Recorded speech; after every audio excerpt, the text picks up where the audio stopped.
जी नमस्कार, स्वागत है आपका रिवीजन क्लासेस में। और इसमें हम लोग विशेष डिमांड पर सिंचाई यानी कि इरिगेशन के बारे में पढ़ेंगे और एक प्रकार का ये रिवीजन करेंगे। तो सबसे पहला ये बात आता है कि सिंचाई किसका पार्ट है। तो सिंचाई जो है एग्रीकल्चर का ही भाग है, क्योंकि सिंचाई की आवश्यकता कृषि कार्यों में ही होती है। अगर देखा जाए तो भारतीय कृषि को प्रभावित एवं निर्धारित करने में कई महत्वपूर्ण कारक जिम्मेदार होते हैं, जिसमें सबसे पहला होता है प्राकृतिक कारक, जैसे बाढ़ आ गया, सुखाड़ हो गया। उसके अलावा प्रशासनिक कारण भी जिम्मेदार होते हैं, आर्थिक एवं सामाजिक कारण भी जिम्मेदार होते हैं। अगर देखा जाए तो भारतीय एग्रीकल्चर को जो सबसे ज़्यादा प्रभावित करते हैं, उसमें भौतिक कारक एवं आर्थिक कारक ज़्यादा जिम्मेदार हैं। जैसे कि भौतिक कारक के अंतर्गत क्या हो गया? उच्चावच। उच्चावच का क्या मतलब है कि कहीं ज़मीन ऊँचा है और कहीं ज़मीन समतल है। उसके अलावा जलवायु, वर्षा, तापमान, मिट्टी, हवा, ये सब इंडियन एग्रीकल्चर को प्रभावित करने वाले भौतिक कारक के अंतर्गत आएंगे। अगर आर्थिक कारक का बात किया जाए तो बैंकिंग, विपणन, सहकारिता, ये सब आर्थिक कारक के अंतर्गत आएंगे। हम लोग का टॉपिक है सिंचाई। तो सिंचाई जो है ये इंडियन एग्रीकल्चर का संरचनात्मक पार्ट है, यानी कि इंफ्रास्ट्रक्चर पार्ट है। और इंडियन एग्रीकल्चर के इंफ्रास्ट्रक्चर पार्ट के अंतर्गत सबसे पहले आता है सिंचाई। उसके अलावा बीज, उर्वरक, पेस्टिसाइड यानी कि कीटनाशक, और उसके अलावा मशीनीकरण यानी कि यंत्रीकरण। और इंडियन एग्रीकल्चर के संस्थागत पार्ट के अंतर्गत आता है विपणन यानी कि ट्रांसपोर्टेशन, उसके अलावा भंडारण, भंडारण के अलावा सहकारिता और बैंकिंग। तो हम लोगों को जो है इंडियन एग्रीकल्चर के संरचनात्मक यानी कि इंफ्रास्ट्रक्चर पार्ट का सबसे महत्वपूर्ण कार्य सिंचाई यानी कि इरिगेशन के बारे में पढ़ना है। आखिर सिंचाई की आवश्यकता क्यों है? सिंचाई की आवश्यकता इसलिए है इंडियन एग्रीकल्चर के परिप्रेक्ष्य में, क्योंकि यहाँ मानसून की जो है अनिश्चितता है। कहीं ज़्यादा बारिश हो जाता है, कहीं कम हो जाता है। और उसके अलावा मानसून में स्थानीय एवं कालिक भिन्नता भी है। कहने का मतलब है कि बिहार में मानसून अगर ज़्यादा वर्षा कर रही है तो उत्तर प्रदेश में कभी कम कर देती है, कभी पश्चिम बंगाल में ज़्यादा हो जाता है तो कभी केरल में ज़्यादा हो जाता है। तो इस प्रकार देखा जाए तो सिंचाई की आवश्यकता क्यों है? क्योंकि भारतीय मानसून की स्थिति में कालिक भिन्नता है और स्थानीय भिन्नता भी है। इसके अलावा कई फसलें ऐसे होते हैं जिनको ज़्यादा पानी की आवश्यकता होती है और कुछ विशेष समय में ही उनको पानी की आवश्यकता होती है। और कुछ फसलें ऐसी होती हैं जिनको सालों भर जल की आवश्यकता होती है। इन्हीं आवश्यकताओं को पूरा करने के लिए भारत में सिंचाई सुविधाओं का विस्तार किया गया है। और भारत में सबसे ज़्यादा सिंचाई सुविधाओं का विस्तार पर ध्यान दिया गया तीसरी पंचवर्षीय योजना काल के बाद। और इसके अंतर्गत नहरें, कुएं एवं नलकूप और तालाब जैसे क्षेत्र को विकसित किया गया। अब यहाँ से प्रश्न आता है कि नहरें किन क्षेत्रों में ज़्यादा विकसित की गई? तो गंगा का जो मैदान है इसमें मंद ढाल है, पूर्व की तरफ यानी कि बंगाल की खाड़ी में जा रही है तो ढाल है। और गंगा के मैदानी इलाकों में कोमल प्रकार की मिट्टी है, मतलब कोमल है, मतलब आसानी से उसमें जो है खुदाई कार्य हो सकता है। तो ऐसे क्षेत्रों में नहरों का विकास किया गया। लेकिन इससे हानि भी हुआ, क्योंकि नहरों में गाद जमा हो जाने के कारण जो है बाढ़ की समस्याएं भी उत्पन्न हो गई।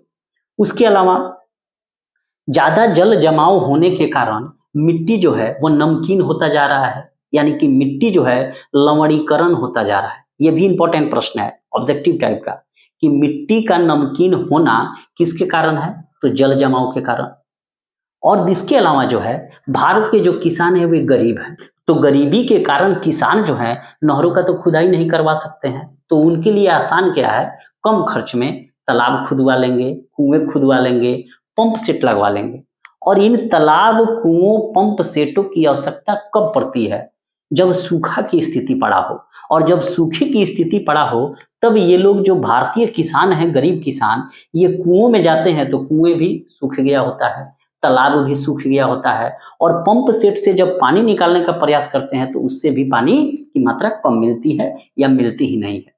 तो इन्हीं सब आवश्यकताओं को देखते हुए भारत में जो है सिंचाई सुविधाओं का विस्तार किया गया। समूचे शुद्ध सिंचित भाग का 59% भाग जो है कुओं एवं नलकूप द्वारा सिंचाई होता है। यानी कि टोटल अगर मान लिया जाए कि 100% भाग शुद्ध सिंचित क्षेत्र भारत में है, तो उसका 59% भाग जो है वह कुओं एवं नलकूपों द्वारा सिंचाई किया जाता है।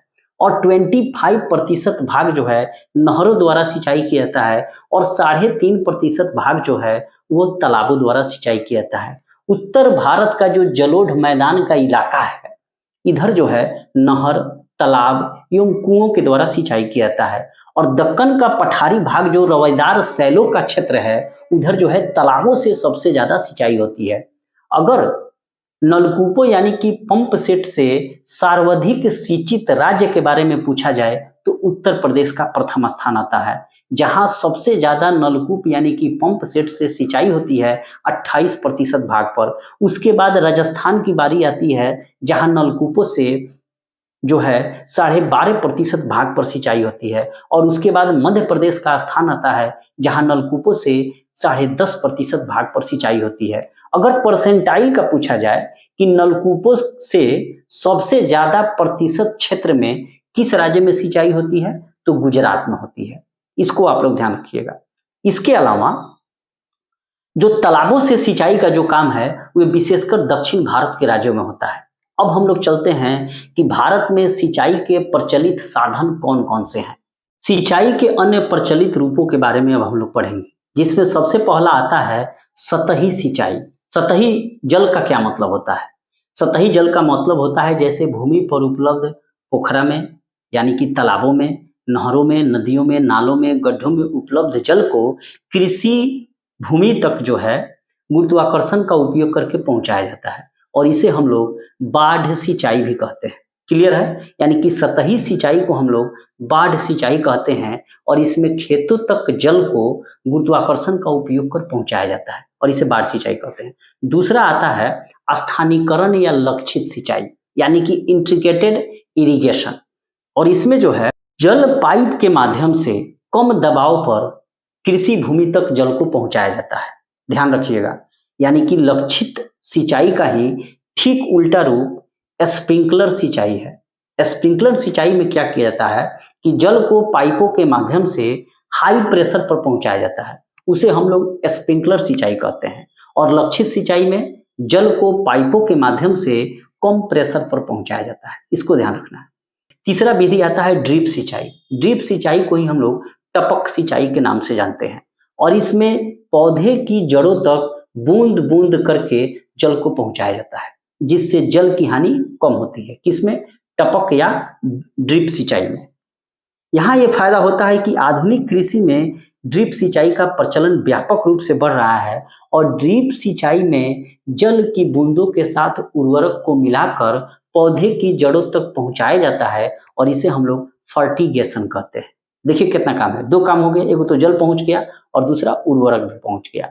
और ये ड्रिप सिंचाई का उपयोग जो है किन राज्यों में ज्यादा किया जा रहा है? कर्नाटक में, तमिलनाडु में, राजस्थान में और गुजरात जैसे क्षेत्रों में ड्रिप सिंचाई का अधिकतर उपयोग किया जा रहा है। ड्रिप सिंचाई से होने वाले लाभ, पहला लाभ यह है कि नियमित पानी मिलने से पौधे की क्या होगा?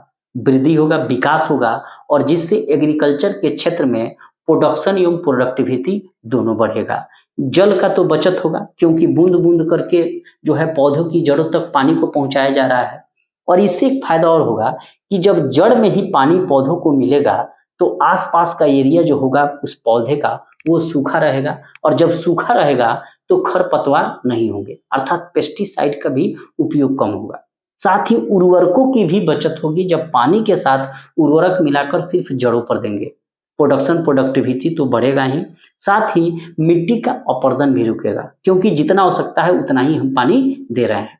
इसके अलावा स्प्रिंकलर सिंचाई के बारे में आते हैं। इसमें जो है पाइपों के माध्यम से हाई प्रेशर पर जो है उच्च दबाव पर खेतों में पानी छोड़ा जाता है और यह लक्षित क्षेत्र या खेतों के ऊपर से पौधे को फुहारा के रूप में पानी छोड़ा जाता है और ये अस्थायी तौर पर पाइप खेतों में बिछाए जाते हैं और इसका उपयोग जो है गार्डनिंग और सब्जी वाले खेतों में विशेष रूप से किया जाता है और इसे फव्वारा सिंचाई भी कहते हैं। किसको?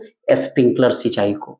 सिंचाई परियोजनाओं का वर्गीकरण। सिंचाई परियोजनाओं को हम लोग 3 भागों में बांटते हैं। सबसे पहला आता है लघु सिंचाई परियोजना। 2000 से कम हेक्टेयर वाली भूमि क्षेत्र की सिंचाई परियोजनाओं को लघु सिंचाई परियोजना कहा जाता है और इसके अंतर्गत कुआं, नलकूप, पंप सेट, ड्रिप एवं स्प्रिंकलर का उपयोग इन क्षेत्रों में सिंचाई के लिए किया जाता है उसके बाद आता है मध्यम सिंचाई परियोजना। तो 2000 से लेकर 10,000 हेक्टेयर तक की सिंचाई क्षेत्र को सिंचित करने के लिए मध्यम सिंचाई परियोजनाओं का उपयोग किया जाता है। और बृहद सिंचाई परियोजना के अंतर्गत 10,000 हेक्टेयर से अधिक के क्षेत्र आते हैं और उसके लिए बड़े-बड़े बांध बनाए जाते हैं। तो इसको याद कर लीजिएगा कि लघु सिंचाई परियोजना के अंतर्गत कितना हेक्टेयर की भूमि आती है, 2000 हेक्टेयर से कम। मध्यम सिंचाई परियोजनाओं के अंतर्गत 2000 से लेकर 10,000 हेक्टेयर तक की भूमि आती है और बृहद सिंचाई परियोजनाओं के अंतर्गत 10,000 से अधिक हेक्टेयर की भूमि आती है। ये प्रश्न पूछता भी है। अगर देखा जाए तो ये जो हेक्टेयर के क्षेत्र में जो बांटा गया है, ये लघु सिंचाई परियोजना, मध्यम सिंचाई परियोजना और बृहद सिंचाई परियोजना, इसको छठी पंचवर्षीय योजना के बाद विकेंद्रीकरण का ये कार्य किया गया और ये सिंचाई परियोजनाएं डेवलप की गई। अगर देखा जाए तो भारत में कुल कृषि के सिंचित क्षेत्र का 45% भाग ही सिंचित है और उसमें उत्तर प्रदेश का नंबर 1 स्थान है। अर्थात देश में उत्तर प्रदेश 25 मिलियन हेक्टेयर के साथ नंबर 1 सिंचित राज्य है। उसके बाद स्थान आता है बिहार का 7.5 मिलियन हेक्टेयर। तीसरे स्थान पर आता है आंध्र प्रदेश का 6.25 मिलियन हेक्टेयर और चौथे स्थान पर आता है पंजाब का, जहां 5.97 मिलियन हेक्टेयर भाग पर सिंचाई सुविधा उपलब्ध है। CADP कमान एरिया डेवलपमेंट प्रोग्राम, और इसको 1974-75 में शुरू किया गया था। ये कमान एरिया डेवलपमेंट प्रोग्राम का क्या उद्देश्य है? इसका उद्देश्य है कि क्षेत्रीय विकास प्राधिकरण के माध्यम से एक टीम तैयार किया जाए और इस टीम को जो है सिंचित कृषि से उत्पादकता एवं उत्पादन को बढ़ाया जाए और सृजित सिंचाई क्षमता में भी विस्तार किया जाए। तो इसको आप लोग याद रखिएगा ऑब्जेक्टिव फॉर्म में कि कमान एरिया डेवलपमेंट प्रोग्राम को जो है कब विकसित किया गया, 1974-75 में। किस लिए किया गया? एग्रीकल्चर के क्षेत्र में प्रोडक्टिविटी को बढ़ाने के लिए और जो सिंचाई की जो क्षमता है उसको बढ़ाने के लिए। अब हम लोग आगे चलते हैं कि इन सारी सिंचाई सुविधाओं को आगे बढ़ाते हुए भारत सरकार ने कौन से कदम उठाए। तो सबसे पहला जो कदम उठाया भारत सरकार ने वो उठाया मल्टीपर्पस प्रोजेक्ट। मल्टीपर्पस प्रोजेक्ट का मतलब है बहुउद्देशीय परियोजनाएं, और जब तक बहुउद्देशीय परियोजनाएं डेवलप जब होंगी तभी तो सिंचाई की सुविधाओं का विस्तार होगा। प्रश्न आता है कि आखिर बहुउद्देशीय परियोजनाएं का से क्या लाभ है। तो सबसे पहला लाभ है कि मल्टीपर्पस प्रोजेक्ट को जब डेवलप किया जाएगा, जैसे DVC किया गया, दामोदर घाटी परियोजना, तो इससे क्या फायदा है? एक तो सिंचाई हो जाएगा, दूसरा जल विद्युत का उत्पादन होगा, तीसरा बाढ़ नियंत्रण होगा, चौथा वृक्षारोपण बढ़ेगा, पेयजल की आपूर्ति होगी, मृदा का संरक्षण होगा, नौकायन बढ़ेगा, यानी कि वो नहीं होता है स्टीमर में लोग आनंद लेते हैं, घूमते हैं, मत्स्य पालन होगा, पर्यटन का विकास होगा, वन्य जीव संरक्षण होगा। इन सब उद्देश्यों की पूर्ति के लिए भारत में मल्टीपर्पस प्रोजेक्ट की शुरुआत की गई और इसके अंतर्गत सबसे पहला जो प्रोजेक्ट बना वो था DVC 1948 में, और इसकी रूपरेखा जो है अमेरिका की टेनेंसी नदी घाटी परियोजना के आधार पर बनाया गया है। ये मैं जितनी बातें इसमें बोल रहा हूँ ये सभी बातें काफ़ी इंपॉर्टेंट है, इसको ध्यान से सुनिएगा और ये सभी चीज़ें ऑब्जेक्टिव फॉर्म में लाकर पूछी जाती है। और कृपया चैनल पर नए हैं तो जरूर चैनल को सब्सक्राइब कर ले, साथ ही लाइक करें, कमेंट करें और शेयर करें। ये सीरीज आप लोगों को कैसी लग रही है। अब आते हैं हम लोग अपने पॉइंट पे कि भारत की जो पहली मल्टीपर्पस प्रोजेक्ट थी वो DVC थी और ये अमेरिका की टेनेंसी नदी घाटी परियोजना के आधार पर थी और दामोदर घाटी नदी परियोजना से झारखंड एवं पश्चिम बंगाल राज्य को लाभ मिलता है और इसके अंतर्गत सिंचाई सुविधा के साथ साथ ताप विद्युत गृह, कौन सा? ताप विद्युत गृह और गैस आधारित टरबाइन भी चलाए जाते हैं। दूसरा आता है भाखड़ा नांगल परियोजना और यह परियोजना पहरा राज्यों को जो है संयुक्त परियोजना है। पहरा का मतलब क्या है? पंजाब, हरियाणा और राजस्थान की संयुक्त परियोजना भाखड़ा नांगल परियोजना है, ठीक है। और इसके अंतर्गत जो है भाखड़ा नांगल परियोजना किस नदी पर है? सतलज नदी पर है और यह विश्व का सबसे बड़ा सीधा गुरुत्व वाला बांध है और इसकी लंबाई 518 मीटर है और ऊंचाई जो है 226 मीटर है और जिसके द्वारा गोविंद सागर झील जो है बनाई गई है। क्लियर है? कोसी परियोजना जो है भारत बिहार माने भारत और नेपाल की संयुक्त परियोजना है और इसको बनाया क्यों गया था? तो वहीं बाढ़ को रोकने के लिए, क्योंकि बिहार का शोक कोसी नदी को कहा जाता है और इसके लिए भारत एवं नेपाल के बीच 1954 में समझौता किया गया था और इसके अंतर्गत जो है आपको सुन कोसी का विपथन कार्यक्रम भी लागू किया गया और इसके अंतर्गत बांध बनाया जाएगा, नहरें निकाली जाएंगी और 3000 मेगावाट बिजली का भी उत्पादन का लक्ष्य रखा गया है। क्लियर है? रिहंद बांध परियोजना काफी इंपॉर्टेंट है क्योंकि यह उत्तर प्रदेश की सबसे बड़ी परियोजना है, रिहंद बांध परियोजना। ठीक है? और सोन की सहायक नदी जो रिहंद है उसी पर जो है रिहंद बांध परियोजना सोनभद्र जिले में बनाई गई है। यह भी प्रश्न पूछा हुआ है कि रिहंद बांध परियोजना किस जिले में है उत्तर प्रदेश का? तो सोनभद्र जिले में है और सोन की सहायक नदी रिहंद है और उत्तर प्रदेश की सबसे बड़ी परियोजना रिहंद परियोजना है। ठीक है? और इससे जो है गोविंद बल्लभ पंत जलाशय में इसके जल को संग्रहित कर किया जाता है और तब बिजली बनाई जाती है और इससे निकाली गई नहर से बिहार स्टेट को भी लाभ मिलता है। चौथा आता है चंबल परियोजना। चंबल जो है यमुना नदी की सहायक नदी है और इस पर जो है यमुना की सहायक चंबल नदी पर चंबल परियोजना बनाया गया है और इससे राजस्थान मध्य प्रदेश दोनों का यह संयुक्त उपक्रम है और इससे निकाली गई नहर से राणा प्रताप सागर जलाशय बनाया गया है। हीराकुंड परियोजना उड़ीसा राज्य में महानदी पर है, सभी कोई जानते हैं हीराकुंड परियोजना। और हीराकुंड बांध विश्व का सबसे लंबे बांधों में से एक है और इसकी लंबाई जो है 4801 मीटर है और ऊंचाई 61 मीटर है। तुंगभद्रा परियोजना कृष्णा की सहायक तुंगभद्रा नदी पर तुंगभद्रा परियोजना बनाया गया है और कर्नाटक और आंध्र प्रदेश राज्यों को इससे लाभ मिलता है। कहने का मतलब है कि तुंगभद्रा परियोजना जो है ये कृष्णा की सहायक तुंगभद्रा नदी पर है। इसको बिना याद किए कोई गुजारा नहीं है, तो इसको ऐसे ही पढ़ना पड़ेगा।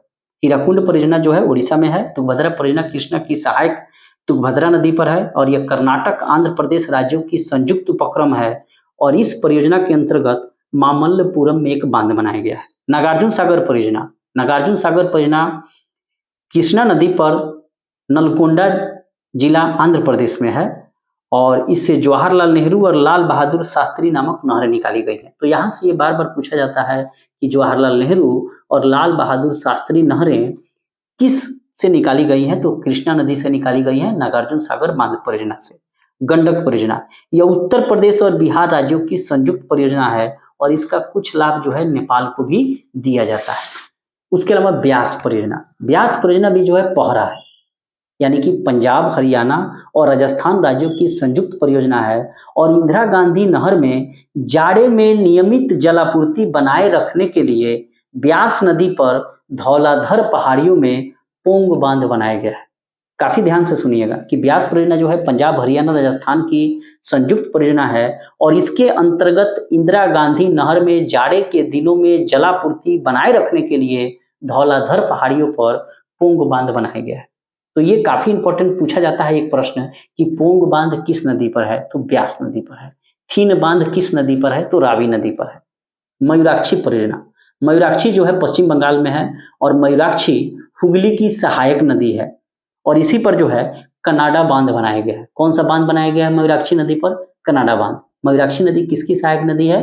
हुगली की और इससे पश्चिम बंगाल एवं झारखंड राज्य को लाभ मिलता है। इंदिरा गांधी नहर परियोजना इंदिरा गांधी राजस्थान नहर परियोजना भारत की एक बड़ी सिंचाई नहर परियोजना है और इसके लिए ब्यास एवं सतलुज नदी पर बने हरीके बैराज से जल को लिया जाता है। देखिए कितना इंपॉर्टेंट चीजें हैं यहाँ पर। इंदिरा गांधी नहर में किस नदी से पानी मिलता है? तो ब्यास एवं सतलुज नदी से मिलाकर हरीके बैराज बनाया गया है और उसी से पानी लिया जाता है। इंदिरा गांधी नहर राजस्थान में है। नर्मदा घाटी परियोजना दामोदर नर्मदा घाटी है, भैली परियोजना है और यह गुजरात में सरदार सरोवर परियोजना और नर्मदा सागर परियोजना सम्मिलित है और इससे मध्य प्रदेश, गुजरात को लाभ मिलता है। टिहरी डैम परियोजना भगीरथी और भिलंगना के संगम पर उत्तराखंड के टिहरी जिले में बनाया गया है। पोंचम पाद परियोजना गोदावरी नदी पर है और यह आंध्र प्रदेश के आदिलाबाद जिले में है। बाली मेला परियोजना यह उड़ीसा में एक जल विद्युत परियोजना है। बाली मेला परियोजना उड़ीसा में जल विद्युत परियोजना है जो सिलेरू नदी पर बनाया गया है। कालिंदी परियोजना यह कर्नाटक की एक जल विद्युत परियोजना है साबरमती परियोजना गुजरात राज्य के मेहसाना जिले में स्थित है और दूसरा अहमदाबाद के पास बांसवाड़ा बांध पर स्थित है। कुंडा परियोजना तमिलनाडु राज्य की यह जल विद्युत परियोजना है और जिसकी विद्युत उत्पादन प्रारंभिक क्षमता 425 मेगावाट है। भारत की कुछ अन्य बहुउद्देशीय परियोजनाएं हैं, उसके बारे में पढ़ लेते हैं। भीमा परियोजना, भीमा परियोजना जो है यह पावना एवं कृष्णा नदी को मिलाकर बनाया गया है, महाराष्ट्र में है। महानदी जल विद्युत परियोजना उड़ीसा में है, महानदी पर। सुवर्ण रेखा जल विद्युत परियोजना झारखंड में है, सुवर्ण रेखा नदी पर। तिलैया परियोजना झारखंड में है, दामोदर नदी पर। याद रखिएगा, बहुत पूछा जाता है कि तिलैया परियोजना दामोदर नदी पर है, किस राज्य में है? झारखंड में। सरदार सरोवर परियोजना नर्मदा नदी पर बनाया गया है और इसका जलाशय इंदिरा सागर के नाम से तथा यह भारत की सबसे बड़ी मानव निर्मित झील है। कौन? इंदिरा सागर। और सरदार सरोवर परियोजना से मध्य प्रदेश, महाराष्ट्र, राजस्थान और गुजरात को लाभ मिलता है। मेट्टूर परियोजना कहाँ है? तमिलनाडु में है, कावेरी नदी पर बनाया गया है। नर्मदा सागर परियोजना, ध्यान देना है, यहाँ पर कह रहा है नर्मदा सागर परियोजना, तो नर्मदा नदी पर बनाया गया है मध्य प्रदेश में। एमपी में चूखा जल विद्युत परियोजना वांगचू नदी पर बनाया गया है। कहाँ? भारत एवं भूटान की संयुक्त परियोजना है चूखा एवं ताला।